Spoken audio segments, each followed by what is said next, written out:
বাংলাদেশের বিপক্ষে শক্তিশালী দল ঘোষণা ভারতের। ঐতিহাসিক পাকিস্তান সিরিজ জিতে দেশে ফিরেছে বাংলাদেশ ক্রিকেট দল। তবে এখনই বিশ্রামের সুযোগ নেই টাইগারদের। চলতি মাসেই টেস্ট এবং টি-20 সিরিজ খেলতে ভারত যাবে নাজমুল হোসেন শান্তর দল। ভারতের বিপক্ষে 2টি টেস্ট খেলবে বাংলাদেশ। ওই 2 টেস্টের প্রথমটির জন্য রোববার 8 সেপ্টেম্বর স্কোয়াড ঘোষণা করেছে বিসিসিআই। 6 সদস্যের দলকে নেতৃত্ব দেবেন নিয়মিত অধিনায়ক রোহিত শর্মা। আর 6 জনের দলে ফিরলেন ঋষভ পান্ত এবং পেসার যশ দয়া।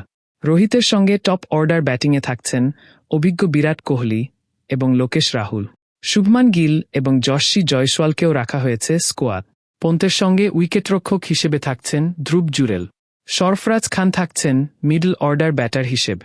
চিদম্বরম স্টেডিয়ামে ম্যাচ হওয়ায় প্রত্যাশিতভাবেই থাকছেন রবিচন্দ্রন অশ্বী। স্পিন আক্রমণে তাকে সঙ্গ দেবেন 2 অলরাউন্ডার রবীন্দ্র জাদেজা এবং অক্ষর প্যাটেল। আছেন চায়নাম্যান কুলদীপ যাদব। স্কোয়াডে পেসার আছেন 4 জন। অভিজ্ঞ জাসপ্রীত বুমরাহ এবং মোহাম্মদ সিরাজের সঙ্গে আছেন এক টেস্ট খেলা আকাশদীপ। আর এই সিরিজ দিয়ে আন্তর্জাতিক ক্রিকেটে অভিষেক হচ্ছে যশ দয়ালে।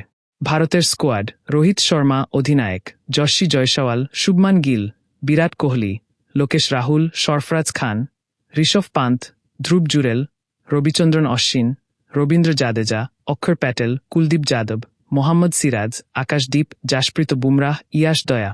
আরও আপডেট ভিডিও পেতে আমার চ্যানেলটি সাবস্ক্রাইব করুন এবং পাশে থাকা বেল আইকনটি ক্লিক করুন।